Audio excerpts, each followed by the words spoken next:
Hi, good afternoon, everybody. My name is Kevin Polito. I'm the Neighborhood Affairs Division Director of the City of Miami Beach. Thank you so much for joining us this evening. We have a quick presentation for you all on proposed bike lanes that are going to occur in the Sunset Harbor neighborhood on West Avenue. And we're going to hear from our team to walk us through the project. And then at the end, we'll go through Q&A and answer any questions you have and hear any comments. Before we get started, we always want to thank our elected officials that are joining us this evening. And I do see we have Mayor Stephen Miner and his aide, Blake Gobin, and as well as Commissioner Tanya K. Bott. And I think I also saw the aide to Commissioner Alex Fernandez, Monica Mateo Salinas. Thank you all for joining us. I'm just going to do a quick look to make sure we're not missing anybody. And then on our side, from who you'll be hearing from is going to be Tony Garcia, who's assisting with this project, and he's going to go over the presentation. We also have joining us our Assistant Director of the Transportation and Mobility Department, O'Neill Rodriguez, as well as Franklin Bartley, who's from the transportation team. Franklin's going to kick us off with some introductory comments, and then Tony will walk us through the presentation, and then I'll be back to help with Q&A. So I'll turn it over to Franklin. Thank you, Kevin. Good afternoon, everyone. I'm the project manager, Franklin Bartley Jr., on this project. As we all mentioned, this is a project that is being brought to the Sunset Harbor neighborhood, and it will provide connectivity to the existing Venetian Causeway bike lanes and further south to the south of Dade Boulevard to connectivity to West Avenue. I'll be turning it over to Tony Garcia to continue with the rest of the presentation. Thanks, Franklin. Franklin or Kevin, can you make Tommy Isola co-presenter? He's going to have the slides. Perfect, will do. Thank you. Just give us 1 second while we bring up those slides.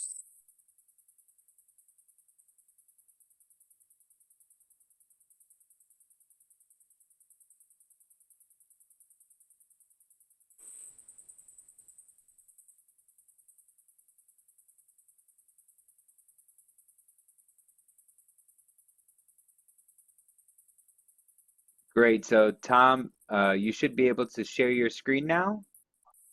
Great. I'm going to share my screen.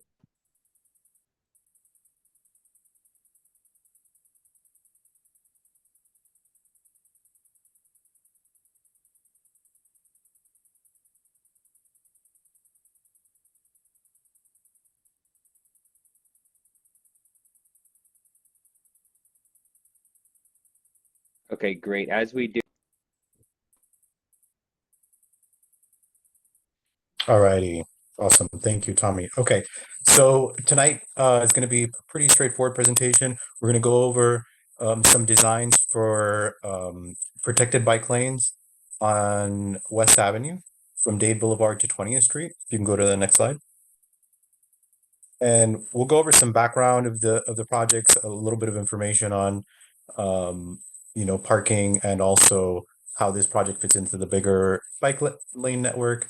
And then we'll show you some conceptual drawings. We've got 3 different alternatives for how to bring protected bike lanes through these 2 blocks. And then we'll do the Q&A like Kevin said. You can go to the next slide. Next slide. So a little bit of background and just placing this work within the broader transportation network around South Beach. This is a project that is part of the sort of priority 1 category of the bicycle pedestrian master plan. Just for background knowledge, our team did the plan for your bicycle pedestrian master plan back in 2014, 2015. So coming in almost 10 years, and a lot has been built. And this is a good connection to make that starts to create a complete network around this very important node that brings folks from the mainland across the Venetian and brings them to points north, and then also connecting to West Avenue and the protected lanes on West Avenue, the points south, to whatever's going to happen on Dade Boulevard. So it's a really sort of like pivotal intersection to start to complete with this protected network. And the reason we refer back to protected bike lanes over and over, it's a central tenet of your bicycle master plan and of all the sort of great facilities around Miami Beach, and those that are yet to come, because protected bike lanes are those types of bike lanes that actually attract people to use bicycles and also are the safest types of facilities. These are the facilities that you see used in European countries and in American cities where there's a high percentage of people who bike for transportation and recreation. So, as I said, this is a connectivity project and it's a safety project, and it is a fully funded project for capital construction for the tail end of this year. You can go to the next slide. So we are now in concept development, or we had concept development. We are going to be going into actually after this meeting, get direction from what you all decide as far as the alternatives. Do our conceptual plans, do the permit drawings, go through Miami-Dade County with the permit drawings, and go through procurement sometime in the second quarter of next year for vendors, contractors, and hopefully go to build in the tail end of next year. You go to the next slide. Just a few notes here. These are, one short block and another sort of regular size block. On existing conditions, you've got a southbound transit lane in use here. So there's a bus stop up towards 20th Street that takes up the on-street parking at that location anyway. And you can see here one of the major landmarks here is Fresh Market. Across from the bus stop or the trolley stop there is a major sort of utility substation. And so that's something that we want to point out as, there's a mixture of uses here. Some of them are back of house or even utilitarian, like the utility substation that don't actually require on-street parking, and some of them require a lot of on-street parking. So there's sort of balancing act of parking needs here. You go to the next slide.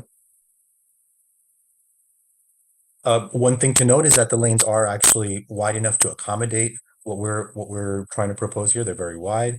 We want to be able to narrow those lanes to accomplish traffic calming, and it's already heavily used in terms of this connection with the West Avenue protected bike lane south of Dade Boulevard. So it's really sort of a natural connection north that we're trying to make.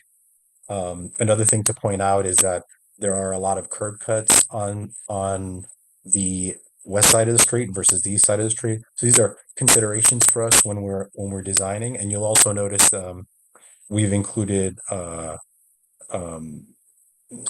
sort of curb extensions at the intersections where there is no parking already, to be able to tighten those crossing distances and provide a better sort of walking environment, shortening the crossing distance for folks. So it's a bike lane project, but also has ancillary benefits for pedestrians and transit users as well. You can go to the next slide. And go back real quick. Another thing to note about this crossing is that there's no sort of signage or directional markings, pavement markings indicating that that bicyclists can cross, and there's no receiving bike lane, obviously. And as you go into the next slide, Tony, just we're getting a little bit of a scratching sound. I'm not sure if you have an exterior mic, if you're wearing one or so, but no. But I'll turn down the mic a little bit. See if that helps. Okay, try to go to the next slide, please. Yeah, that sounds much better. Thanks. Okay, cool. Okay, so here's a little bit of analysis specifically about the parking. Some of all of the scenarios that we're looking at do impact the on-street parking to some degree. We had the city had already conducted a parking analysis for Sunset Harbor and the convention center area. This presentation is going to be available to you offline to review, but in the Sunset Harbor neighborhood, there are a few off-street and on-street opportunities for parking. There are public parking garages. And overall, there's sort of a moderate occupancy. You can see here it's color coded. The number 6 parking lot has a low occupancy, whereas the number 5 and number 4, you have high occupancy or moderate occupancy. So there's a bit of a mixture, and this includes the on-street parking utilization as well. You can go to the next slide. So specifically with the 3 public facilities that we've got in Sunset Harbor, because that other diagram showed both public and private facilities. When it comes to parking garage G10, that's one of the major parking garage facilities in this neighborhood. All of these sources, the sources for all this information is the City of Miami, the parking department, City of Miami Beach Parking Department. So for parking garage G10, you've got a 50 to 60% occupancy on weekdays, slightly lower than that, 40-50% on weekends. That leaves about 200 spaces on a typical day in that parking garage. For parking lot P46, this is a surface parking lot next to the park and the marina. That's got 45 spaces, typically 50 to 70% occupied. Now, when it comes to the on-street parking directly on West Avenue between Dade and 20th Street, you've got 46 spaces and an 80 to 90% utilization rate. That being said, there are some store parking lots, but there's not a lot of surface parking along this edge. You can go to the next slide. Okay, so now we're going to go into the conceptual designs. I'll go through them one by one. Here's your existing condition. You've got curbside on-street parking and about 13.5-foot lanes. So pretty wide lane for an urban condition like this. So there's a bunch of room to work with here. Another note just on the design, we would consider these very wide turning radii. They encourage people to turn fast and also are just wider than they need to be in this kind of a context. So your existing parking counts 41 standard spaces, 4 motorcycle spaces, and 1 accessible space. So that's the 46 total that we were just talking about. Go to the next slide. So alternative 1 is the one that says, let's not have any on-street parking here and create a very wide buffer with protective devices in that buffer. So these are 7-foot lanes, 7-foot bike lanes with a 3-foot buffer. And in that buffer, we would envision something like the Zikla armadillos or the zippers, or even what we have drawn here are K71s, some vertical delineation that would separate and physically protect bicyclists from cars. In this case, all of the on-street parking is removed in favor of the buffer and a wider bike lane. And in each of these alternatives, the trolley stop is respected and maintained through the bike lane with some sort of a platform that allows people to go through the stop, but maintain level boarding. And I'll show you a picture of what that looks like. You can go to the next slide. So here are just some examples here, zoomed in that section from Dade to 18th. At the intersection coming from West Avenue, going north or going south, there will be directional markings to align bicyclists as they're moving north or south to the receiving lanes. Those pink areas are curb extensions where there is no current on-street parking that would create a curb extension with just solid color paints. This is a very common technique used around the country to reduce crossing distances and also approximate where you would want a sidewalk in some future reconstruction of the street. So this is not a capital project that would envision moving curb and gutter.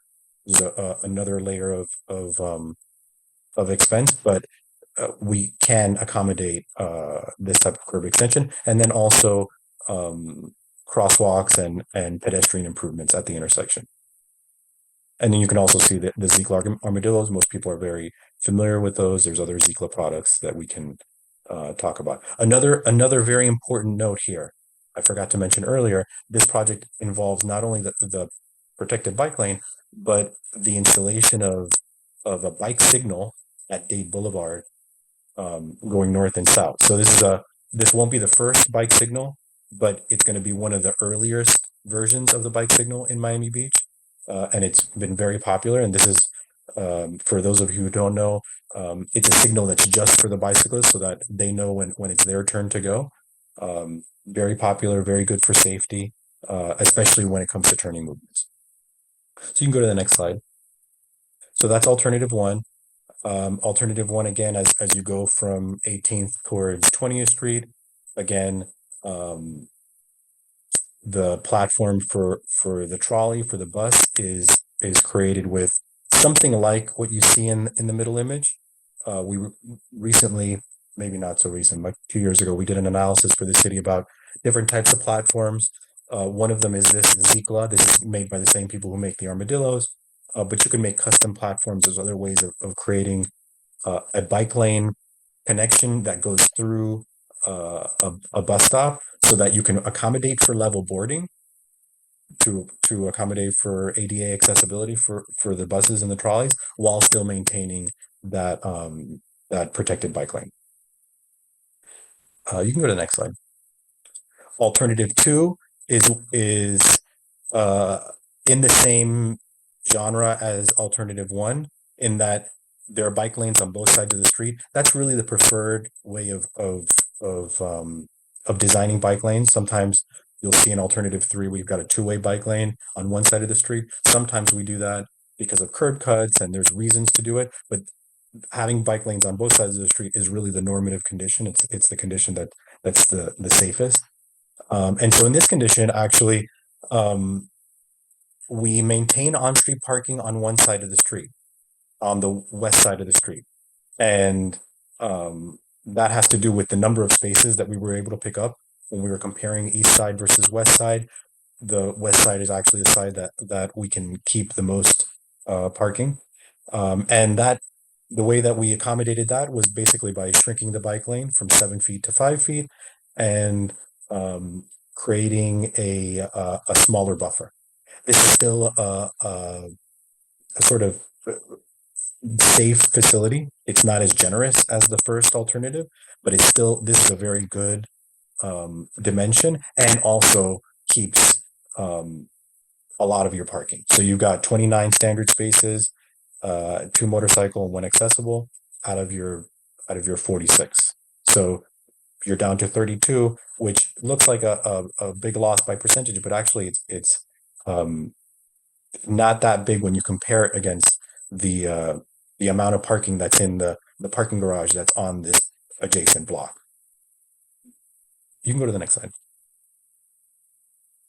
So just more images here of different types of vertical delineation that we might use. One side of the street is going to be protected with some vertical delineation, or the Zikla, and then the other side is going to have on-street parking. So it is a parking protected and a delineator protected bike lane.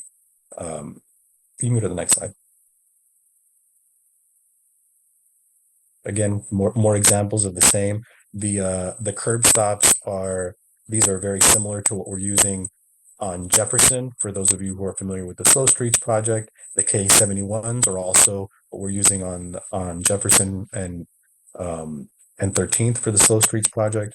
So this is a material language that is already very familiar, and we're not even talking about materials yet. These are just examples of what the materials may look like. And then there's another example of that bus bike platform. You can go to the next slide. Okay, alternative 3 is that one where we align the entire bike lane facility on one side of the street. It's a 2-way bike lane, and we don't do anything to the parking on the west side because of taper rates and just some design features that we have to respect. This actually loses fewer parking spaces, but the trade-off is that the crossing at Dade Boulevard is made more complex, and that's really where we find when we do sort of high injury analysis and just safety analysis, that you really need to pay attention to the intersections and make the intersections the most safe they can possibly be and the most clear for people. At this intersection, to create the two-way facility on the east side of the street, you've got to bring people across at the crosswalk. And it's just, it can be done, but it's a little bit hairy. And it's not as clean as the other facility where you have bike lanes on either side of the street. It's a pretty straightforward crossing and doesn't require any turns or any sort of complexity. You can go to the next slide. So here, okay, so this is important. To get people across at Dade Boulevard, when you're going south and you want to cross to get to that southbound receiving lane, what we've got drawn here is what's called a two-stage bicycle box. So again, it's you have bike boxes around the city. It's not something completely foreign to folks, but it's not as straightforward as just crossing the street, which I think is easy for people to understand. The rest of this facility is pretty straightforward in terms of the pavement markings and also the vertical delineation. You go to the next slide. Again, same here. You've got your on-street parking and your bus lane. Your bus stop is just how it is right now. There's nothing to be done with it. There's no need for a platform or anything complex there. Okay, you can keep on going. And so to summarize here, your three alternatives. Alternative one, highest level of comfort for cyclists because of the wide buffer and the very generous bike lane dimension.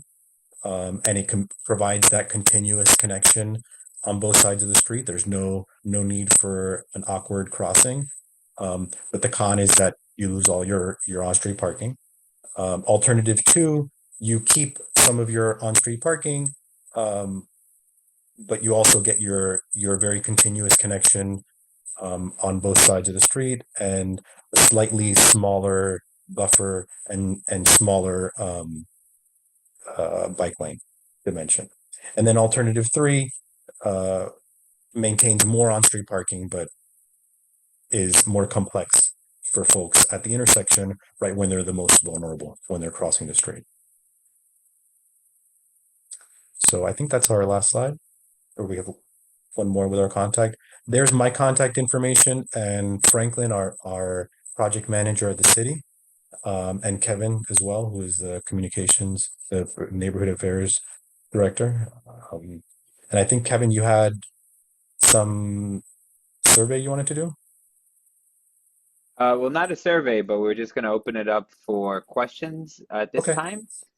So if you're on, we're all on Zoom, but if you could go ahead and click the raise your hand icon on the bottom of your screen. If you're on your phone, there should be three dots, and you could go ahead and click the raise your hand. It should be under reactions if you're on your mobile device. I see Sarah, looks like you're popping up, and but then it went away, but I'm going to just check in on you. Hi, Sarah. Hi, can you hear me? Yes, we Yeah, can. hi. Oh, we Hi. lost you. There we go. You're back. Oh no, I can hear me. I was looking at the three options. Number three seems a little bit more complex, just like Tony said. I think that would actually be a little bit more complex for bicycles. It's either no cars or we have parking spaces. That's the choices. How are the people who have businesses on the side there? Have you reached out to them or have they said anything? Well, this is our first public meeting where we've talked about any of the design options. Tommy, go back to the previous slide, please. But I think the big takeaway from the parking analysis is that there is parking proximate to the site. And it's not even in some projects where we have to say there's parking like 3 blocks away. This is on this block. There's a parking garage that has at least 100 parking spaces on average available. So where you lose 20 spaces on the street, you pick up all these spaces, or you still have these spaces net in the neighborhood within walking distance of all of the shops on the street. And I think that's the big takeaway from us when we did this analysis. Great. Yeah, Thank you so much. Oh, sorry. Go ahead, Sarah. I do like number one without no cars. I think it's safer for the bikers. It's gonna be a lot easier. And plus the fact, the other one, cars parking in and out with the bicycles, they have to keep watching as the bicycle still comes up and the person opens the door and you know what I'm saying? Especially Sure. there where there's a lot of traffic, people going from the south to the Publix or Fresh Market, and eventually they'll go to the Whole Foods that ends on 18th Street, and you go right and then can go right into Whole Foods or any other way, but I would select that. I think that would be safer for the bicyclist. The only thing is about the parking. Let me ask you, Kevin, you know, in front of the sushi garage, you can Yes. never park there. And I was wondering if you can put a few spaces there, because people like to like come by, park a minute, go into Fresh Market and then leave. Most people, Yes. I normally go upstairs, but if I see a space, I park there. There's no parking there. So maybe, I don't know if that's allowed to have some parking spaces there. This way, the people in Fresh Market can park there and we have a few more spaces there and keep the street without no parking on West Avenue. I think that to me seems the safest for biking. And then I'm glad that you looked at Dade Boulevard because we make a right there all the time on Dade Boulevard going into West Avenue. That is a dangerous turn there. And I'm glad that you're covering the bicyclist with the light to be able to move there or not. You know what I'm saying? Mm-hmm. That's kind of very, very important. And that's what I saw in your presentation. So Great. Thank you so much, Sarah. And I gotta say, I love the profile picture. So next we're gonna go to Celia, and I just want to clarify. So there will be a there is going to be a survey period that you'll receive via our email and our social channels. Whatever email you enrolled to join us today, we'll make sure we forward it there, and then you'll also receive it through our citywide emails where you've heard about tonight's meeting. Celia, before I go to you, I'm going to go to Commissioner Tanya Bott. Commissioner? Hi, I have two questions. One, it seems like alternative 3 is what we have currently on Ocean Drive. So I wanted to understand how that decision was made to use that there. And then 2, could you also just walk me or walk us all through the intersections for alternative 3? You said it was a little more complicated, but I wasn't understanding how that works. Sure. That's a good question. That's a really good question. So on Ocean Drive, Ocean Drive is actually one of the best examples of a two-way bike facility because there are no curb cuts on the ocean side, on the park side. And that's one of those reasons why you would do a two-way facility, because you're aligned along an edge where there are no obstructions or other intersections or any reason why you don't have like a clear shot. And so it's actually a really great example and a really great place to put a two-way facility. Um, does that answer that question? Yes. Okay. Oh, Go ahead. sorry. I think you got muted? Yes, that answered that question. Then if you could just Okay. explain the intersection. Sure. Tommy, can you bring up the plan again for alternative 3 at Dade Boulevard? Yeah. Thank you. So while he's bringing up the image, the tricky part is, imagine you're going south on the two-way facility on that we've imagined here, and you want to continue south on. Thank you. This is the image.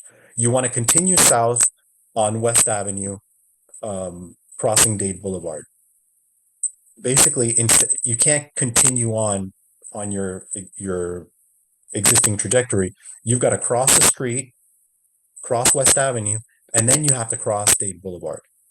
And where you end up sort of stacking, to use the term that we would use for cars, if you've got, let's say we've got 3 or 4 people who are going south and they're waiting for their turn, they're waiting at this location at the corner, like in the image on the lower left side, you're kind of between the crosswalks, waiting for your turn, and then you go in your turn.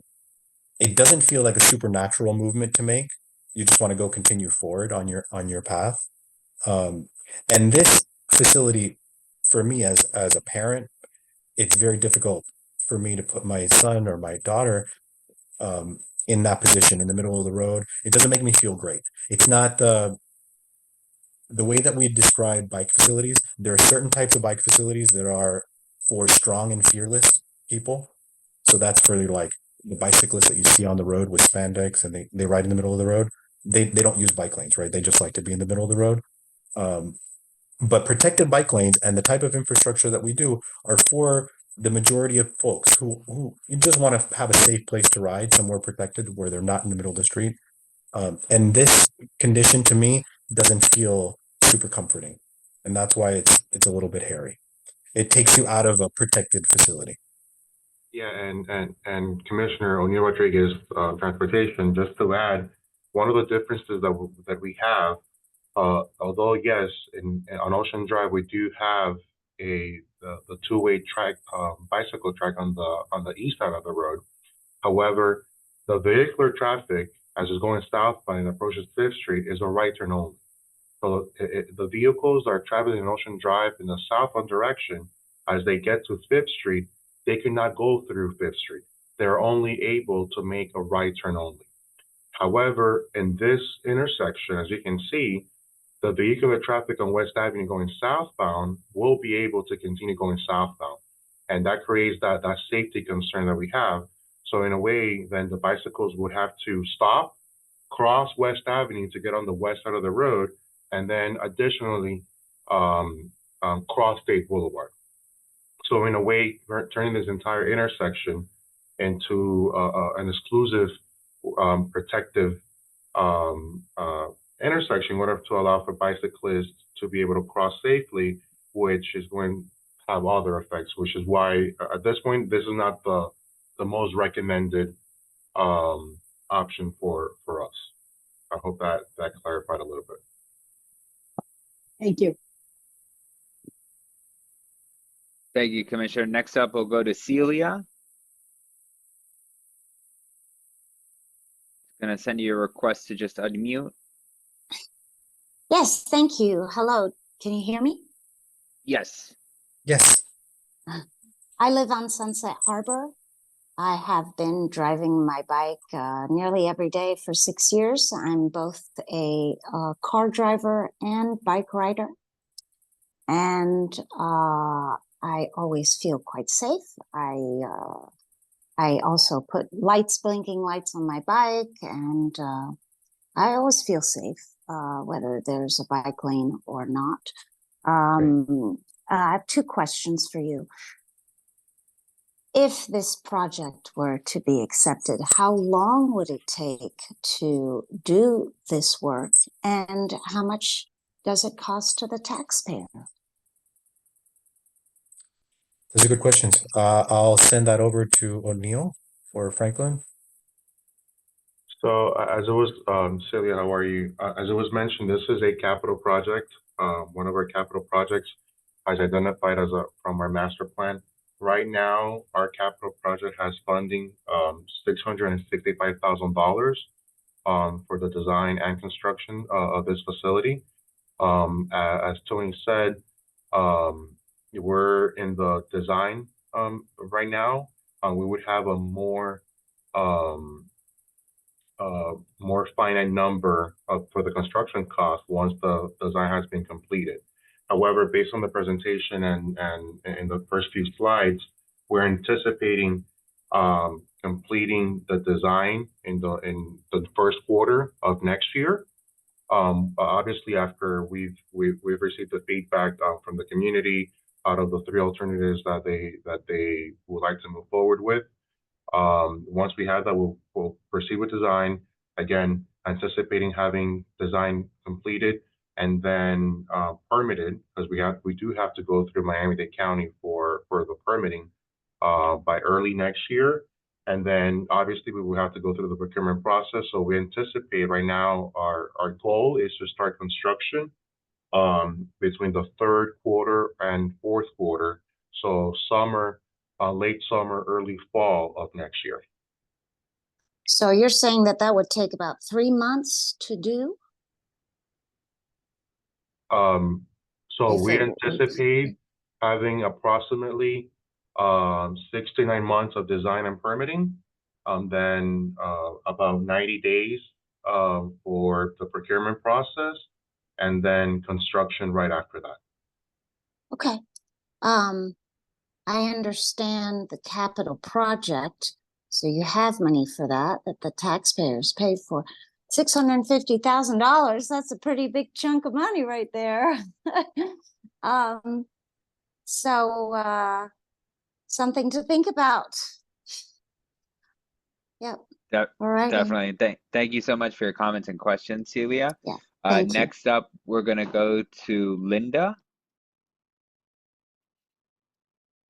Unmute. Okay, great. Hi, I'm Linda Colco. I'm on one of the members of the Transportation Hi. Committee. Okay, I think these are great. As a cyclist around Miami Beach, I live in Miami Beach and I cycle all over the place. I would love alternative 1. And as you've explained, there is plenty of parking there and parking garages. We could live with alternative 2. I hope we don't do alternative 3, as you've explained, Mr. Garcia. It would not be very safe. I think having the cyclists cross over West Avenue is not a good idea. The thing with alternative 2, I know the city tried having bicycle lanes in between, we have the bicycle lane and then you have the parking outside. You tried that on Washington Avenue. As a cyclist, I thought it was okay. Cars didn't like it, so they would just park in the bicycle lane, but you're going to have some sort of barrier, so that will help us. I can live with alternative 2 because you don't lose as much parking, and we know how people in Miami Beach feel about losing one parking space.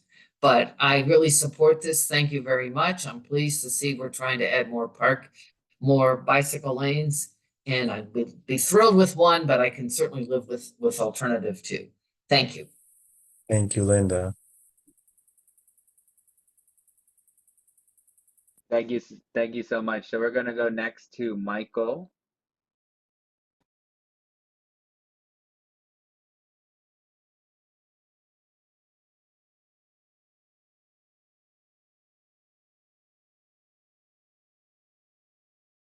Michael, so it's going to send you a request to unmute. While you get that situated, we're going to go over to Rory. Hi guys. Rory, can you hear us? Hey, there you are. Yep. Just wanted to express my support for alternative 1. However, I think I did notice an error on the north side of the plans view.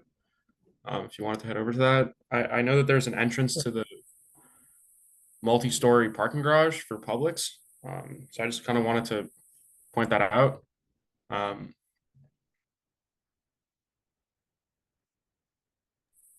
Over here? Yeah, as in like the conflict zone. So notice all the palm trees on the right side of the screen, I guess. Like the entrance to that raised parking garage is right there. I'm gonna use my annotation to see if I It's on the understand west you. side of the street. Yeah, Rory, correct. That's the entrance to the parking garage. That was an oversight from our end. Okay, yeah, no problem. But as we develop his plans, we'll make sure that entrance it's kept available. Obviously for Publix. Yeah, of course. And then one thing I also wanted to suggest, definitely support alternative 1. And as Linda mentioned, I think we could all live with alternative 2, but I would stray away from alternative 3 just because bidirectional bike lanes will cause some conflicts for east-west movements, both for cars but I do want to express support for the protected intersections and the extended curbs. I think that's amazing to see. Cool. Thank you. And perhaps, maybe talk to DTPW about removing that transit stop, similar to what you guys did on Dade Boulevard at the exit of the Venetian Causeway. one, because the travel lanes are kind of thin for transit stops, right? Because I think they like 11-foot lanes. But also just because it's a conflict. But hey, if it has to stick around, I think it'll be all right. Okay, great. Thank you. That's a good comment. Thank you so much, Rory. Now we're gonna try Michael one more time. Michael, yeah, it's gonna send you a request to unmute. I think I have it. Yeah. Yeah. Hello. Hi. Yeah, thank you. I'm a resident in the area. I drive my bike every day in the Sunset Harbor area along West Avenue and Venetian Causeway, and I think it's a great development to have these bike lanes put in. I would say exactly like Linda did that, and Sarah, the option one would be much preferable. Sometimes residents and the staff lose their mind when there's a parking spot that's lost. So again, if all we could settle with was option 2, I think that would be still a nice improvement. And I would also say that if option 3 was what somehow we came down to, I don't even think that's worth pursuing. I just think it's dangerous and confusing for people. So thanks for pursuing this. And those are my thoughts. Thank you, Michael. Thanks so much. We're gonna go. Oh, I see Commissioner Bott put her hand back up. I'm gonna jump to Commissioner Bott, and then we'll be right back. Commissioner? And Kevin, it's totally fine for you to let the residents speak. I can wait till the end. It's not a problem. All right, we'll be right back to you. Hold on one moment. Okay. I'm gonna go. We only have 2 more. I see 2 more people with their hand up. Usually when I say that, we get a few more. Sean Patrick Bryant. Okay, thanks, Kevin.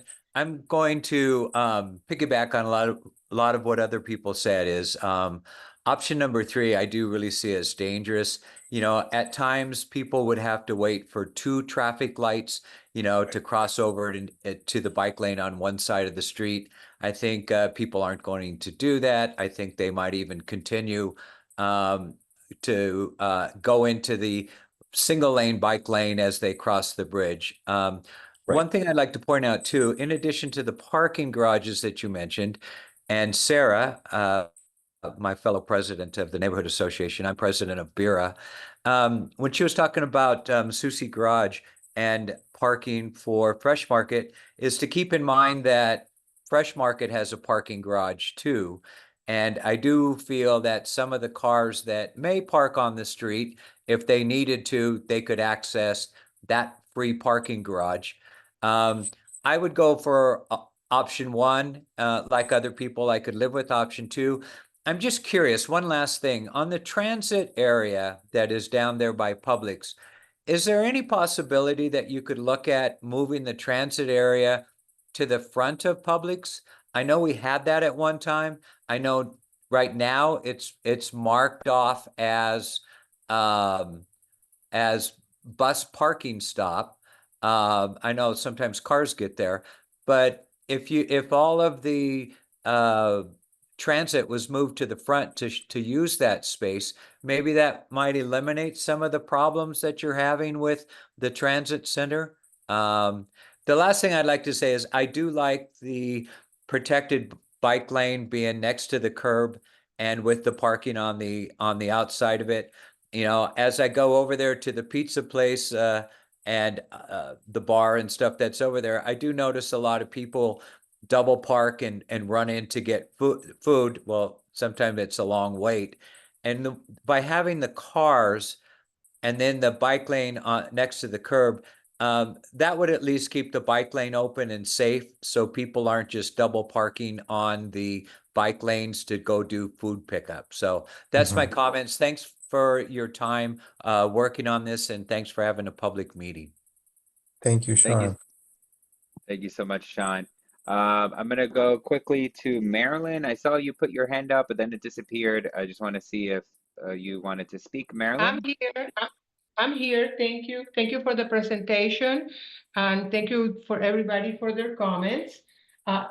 Just quickly to address Patrick's comment about the bus. The bus has stopped in front of Publix already. That bus stop that is on the side is for the bus to idle. That's where the bus it stays there for a while for the chauffeurs to go to the bathroom, whatever. So that cannot be changed to the front, okay? It was there for a reason.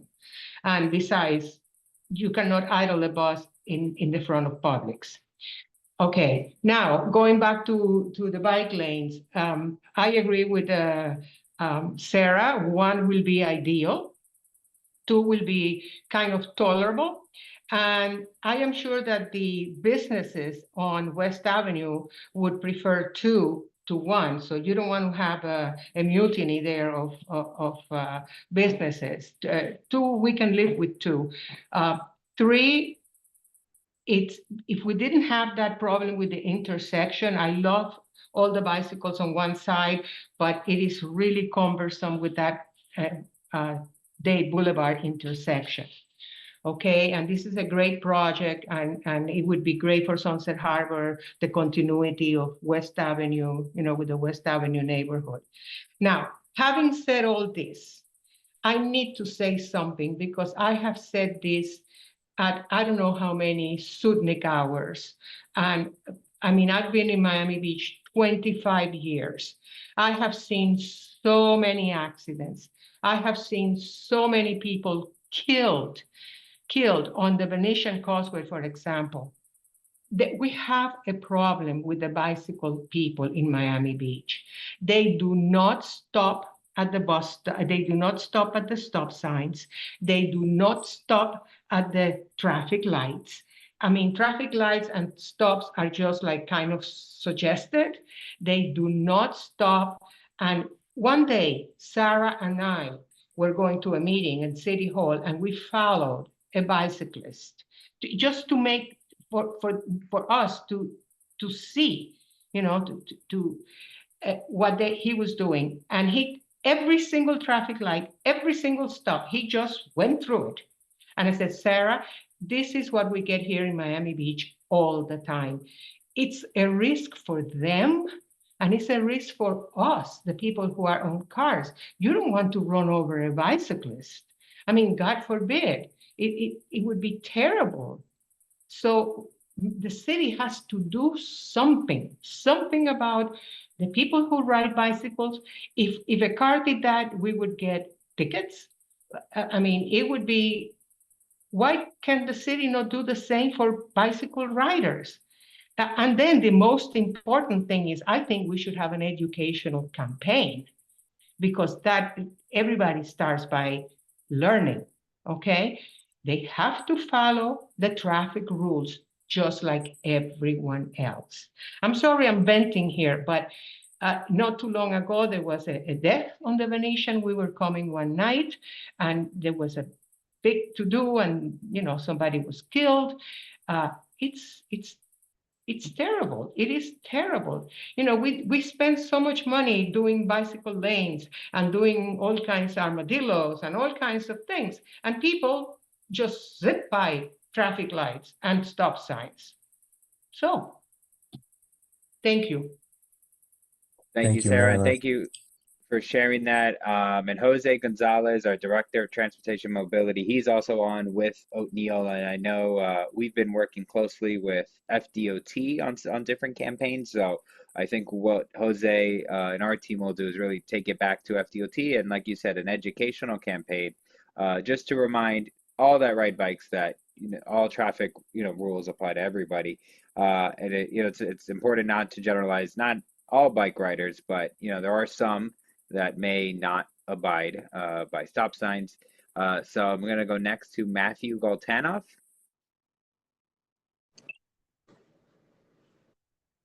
Hey, Matthew. Hi, Kevin. Good evening. Good evening, everyone, and thank you so much for the presentation. I first heard about this about 3 years ago, and it's nice to see that this may come to fruition, connecting the bicycle network and really making it a safer and more comfortable place for people to ride. Touching on that topic of intersections and signaling, I don't want to pick, whether it's 1, 2, or 3, but what I will say is the length of this project, which is about 1,000 feet, and the maneuvering required to if you were to pick option 3 to cross the intersection, may not be worth it, so to speak. But onto signals, which I think are really important. I think it was great to hear that there could be a bicycle signal here. My question is, will the signaling also be adjusted so that people waiting to cross won't have to wait so long? I think that's one of the big things, is the signals are designed for vehicular traffic and moving vehicles, automobiles in the city. And I was just going through some emails that I had sent. I had actually, back in December, sent Ota Neal, the assistant director, an email. It was a Sunday morning around 10 o'clock, and I had to sit there with my child on the back of my bike for 120 seconds. There's no one coming, but I had to sit at a red light on my bike waiting for the signal to change. And I don't know about you all, but that's an eternity. Whether you're standing in the sun waiting to cross as a pedestrian, or you're on your bike waiting to cross, or even if you're in a car. So the question is, as part of this project, whether it's 1, 2, or 3, will the signalization timing also be looked to make it more comfortable for the people that are riding, and also ensure that there's greater compliance as well? Thank you. Well, Matthew, thank you for that question. The signal timing has to be adjusted to incorporate the bike signal. So there will be changes to the signal. We don't know what those are yet. We're still at the very beginning of that. So TBD on the actual timing, but there will have to be changes to the timing to accommodate the new signal.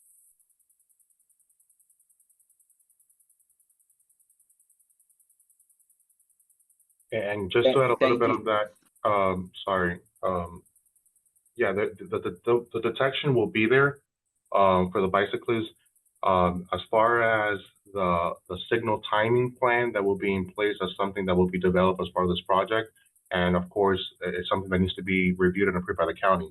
So that's something that we'll definitely be working with them to ensure that the appropriate timing or sequencing is there, but we'll definitely take into consideration the wait time that perhaps a bicyclist may have to endure.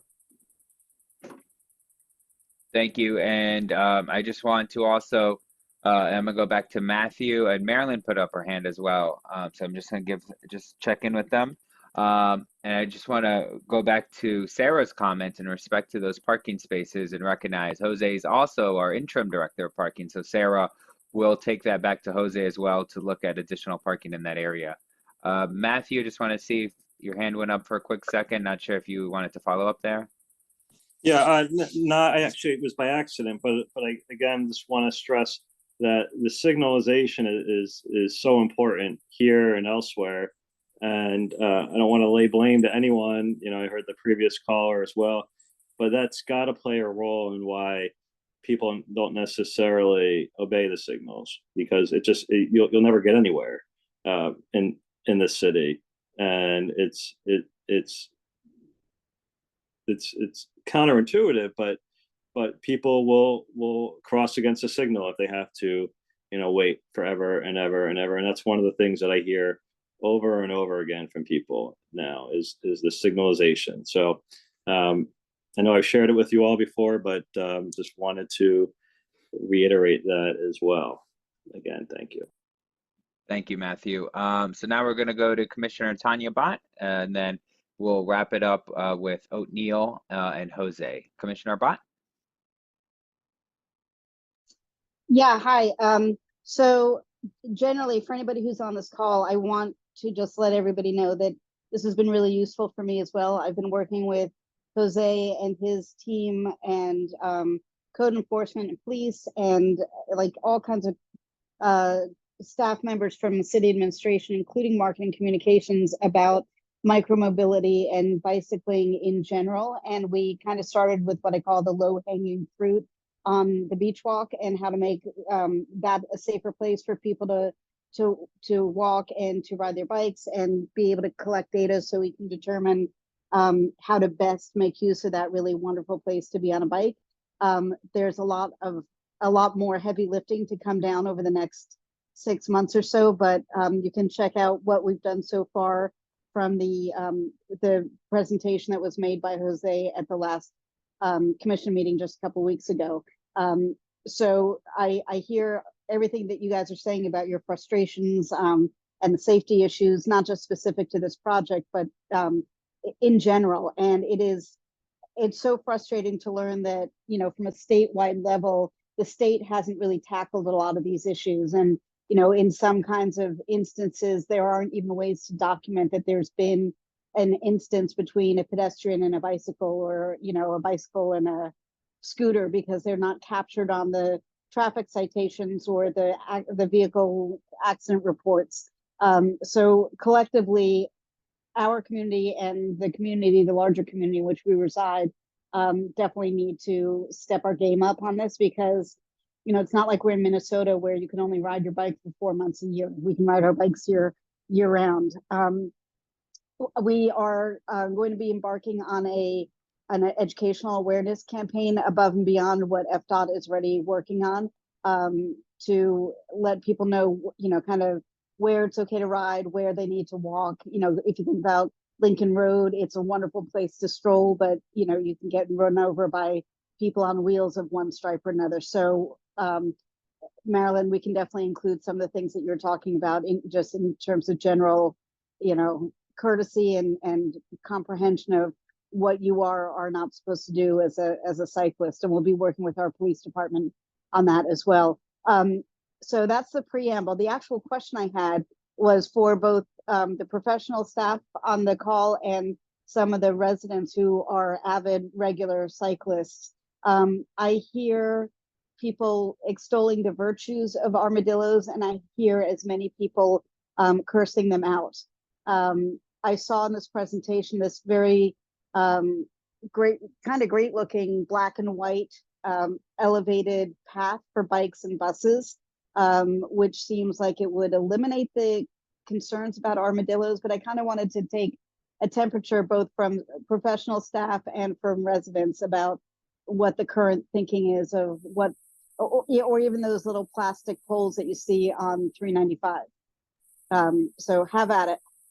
Okay, that's a good question. So as it relates to the platform doesn't get rid of the need for the armadillos. It's just for locations where there's a bus and you want to have a bus stop and the protected bike lane at the same time. So it doesn't really have anything to do with the need for the rest of the like toolkit of temporary-ish materials. As it relates to the rest of it, I tend to prefer lower profile delineation rather than the plastic delineators that you see everywhere. But those also come with their hazards if people don't see them. We've used them frequently on projects to try to get around the public backlash against the plastic, the vertical plastic sticks. And people don't like them because they can't see them. And so then it's like, the opposite. I've had mixed results with the armadillos and other Zikla products, the black and white, because they have different shapes. Sometimes people love them, sometimes people hate them, and I think they're fine. They're just another tool. I like to use anything. I like the latest thing that we use consistently over the last 2 years since during COVID is just concrete curbing, modular curbing that approximates to the greatest extent possible regular curbing, because it's a thing that people visually recognize, and there's nobody has anything to say about that. But anything that deviates from that visual language, then it becomes kind of contentious or not. Other than that, I don't really have such a strong opinion. I know the public usually does, though. Thank you. And I think I'm going to go. I see Linda has her hand up, and I think that might be in response to the question about armadillos. Linda? Sure, yes, thank you. Since Commissioner Bott asked, I will give you my opinion. My preference is we have some kind of barrier, and I prefer the posts because I think they're more visible. I understand aesthetics is a big deal here, so if not, I'm fine with armadillos. If you tell me that those curbs seem to be working, the raised concrete, whatever we have, but some delineation, because if not, you've got all kinds of cars parked and trucks parked in the bike lanes. and cars could care less that we're in the bike lanes. They go into the bike lanes even with the armadillos, but that does help somewhat. I think they're safer than not having anything. Okay, that's my point, is give us something. I prefer the post. If you can't do the post, then I can live with armadillos or the concrete, as you mentioned. Thank you. Thank you so much. And then I'm going to go to Sarah De Los Reyes. Sarah? Hi, I want to provide one input for the transportation in Tanya. And we create a video that people will download to their application and learn where all the bike lanes are in Miami Beach and how to get around. But in there, do education on when a signal, like if you're showing where there's a signal, you say, at this signal, you must stop and you must wait. At this area, you must, watch for the cars, that type of thing. This way to teach people what they're supposed to be doing in the bike lane as they're crossing around the whole place in Miami Beach. And people will actually look for to see how the bike lanes, where the bike lanes are, but they're also getting education on how to ride on the bike lanes and what's the right thing to do instead of just, going over red lights and stop sign and all that. I think that would be one. And I like the race sidewalk type of thing. I think that would be really good because armadillo bikers do not like armadillos. And I think it is dangerous a little bit with the cars. The cars can, wave into and turn and cause even more accidents. So that's my preference on that. Thank you. Thank you. I'm going to go to Matthew Galtanoff, and also to note, what we could also do is when we send out the survey, perhaps we're going to include the type of delineators that we could use as part of the survey, so we could get the feedback in respect to this project probably an overall consensus on the armadillos. I'm going to go next to Matthew Galtanoff. Hi, thank you, Kevin. I'll be real quick just to answer Tanya's question. On Ocean Drive, the armadillos are incredibly resilient, and I think that's their strongest quality there. They've survived for many years and have probably kept 99% of the drivers that have considered driving in the bicycle lane out.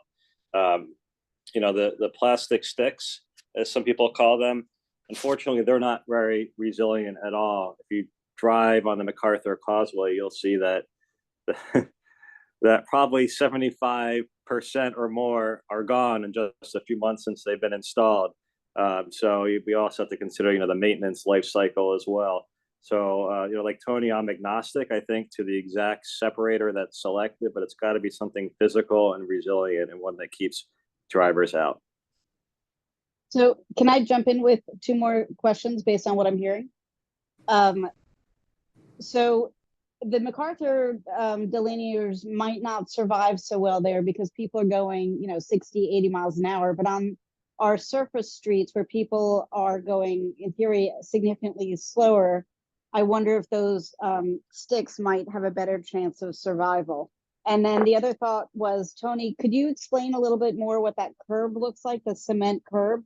Because I thought the concern about the armadillos was it was so low that people couldn't really see it and therefore would skid over it or trip over it and cause a ruckus. But so how is the cement curb different from that? Okay, these are good questions. The plastic sticks, whether they're on the MacArthur on our local street, they're not durable. So in the range of quality materials, they're on the cheaper side, but they also take a beating and they get run over very easily and they get ripped out of the ground very easily. So that's true no matter what. At very low speeds, they get beat up. And there's different types of plastic sticks of delineation. The ones that we have specified are widely used in California and LA, and they take more of a beating before getting too beat up, but they're still plastic and they get beat up. On the lower profile concrete, the ones that we're using, for example, on Jefferson that we just finished the permitting and design for, they're much wider than your normal. Think about a curb stop. Can you, Tommy, is Tommy still on the call? Tommy, bring up the presentation again. Oh no, we lost Tommy. Yeah, Um, I'm still here. oh, okay. Bring up the image there of the concrete one. On the cheaper end, and they just did this in downtown and swapped them out for the armadillos. You can have concrete wheel stops like you would find in a parking lot. And that's super inexpensive, but they're also very brittle. And what a lot of cities do is that they put vertical delineation periodically. There you go, like on that left hand image. There are more robust types of modular curbing, like the one that we're specifying for Jefferson, that are wider and longer and anchored into the ground at a greater sort of frequency than your typical wheel stops for a parking lot. But you still have to have some verticality. So for example, on Jefferson, I think we have them at the driveways, we have them at the beginning and at the end of the street. But the difference is we keep them almost end to end so that it looks like a curb. It's continuous enough that people have to pay attention, and cars are going to ding them, but they're not going to get, they're not going to break just because somebody dinged it, like a curb would. And you're still in permitting on that project on Jefferson? You haven't That installed anything, one, right? we haven't installed anything. We're in procurement right now on that So one. is there a presentation that you did on that so I can see what that's going to look like Sure. when you have a chance? Not urgent. Of course. Okay, sorry to take over and make this a working session for everybody. I appreciate It's all everybody's good. patience. It's okay. It's okay. I've actually got several presentations, one that just goes into the materials, and I can send that to you through, staff and Great. We'll yeah. make sure to share that with you, Commissioner. The presentation that we did have a few public meetings and also the final plans that went through the DPW already. So that way, what is the final product that we're utilizing in that project as well? Great. Thank you. Thank you. And I would say the best, the things that we're talking about right now are called quick build materials, and they're really meant for projects that are relatively inexpensive and quick, where you're not moving curb and gutter or building a continuous curb. The best case scenario for these types of bike lanes is to have them be at sidewalk level, fully separated with a curb. And that's like the gold standard, the thing that you would find in Amsterdam, the thing that cities do when they reconstruct a street. But when you're retrofitting a street, like what we're doing for this section of West Avenue, this is the next best thing. Thank you, Tony. And then our final person with their hand up, Sean Patrick Bryan. I think it's probably in response to the questions that arose. Sean? Yeah, Kevin, I'll do it really quick. I just want to say I support the armadillos. It's a learning curve when they were first put in. I think Venetian Causeway was one of the first long lengths where we had it. Of course, all the car people and some bike people, it's a learning curve to get used to it. I feel much safer with that protection. I walk regularly on the Venetian Causeway, and even as a pedestrian, I like the armadillos because it keeps the cars from veering out of their traffic lane into the bike lane and into the sidewalk. So, every time this comes up about taking the armadillos out, I just get I get very upset about it. It's a safety feature for the bikes and for the pedestrians, and we have to be very careful before we start ripping apart some of these protections just because a few people don't totally understand the reasoning behind it. All right, that's it. Thanks. So I wasn't suggesting we rip anything apart. I just wanted to get live voices and input from a variety of people because I've been hearing, things pro and con, various different options. So not to worry, nothing is going to be undone. It was just information gathering. Thank you. And as part of the information gathering, we're going to be conducting a survey. I have final person with their hand up, and then I'm going to go into the survey results. But Sarah, we'll give you one more minute because I know you wanted to. No, There's some that's additional. it. No. Oh, okay. I'm finished. No Thank you. worries. Let me All lower good. my hand. Thanks, Sarah. So going in we're going to wrap up today's meeting. Again, there's going to be a survey period where we're going to send out a survey if you participated today, and also, and in case you missed it, this meeting was recorded so you could share with your neighbors. And part of that survey will have approximately a 2-week period where we're going to request different results on the alternatives, as well as the delineators or the armadillos that could be included on this project. So thank you again for joining us this evening, and have a great night.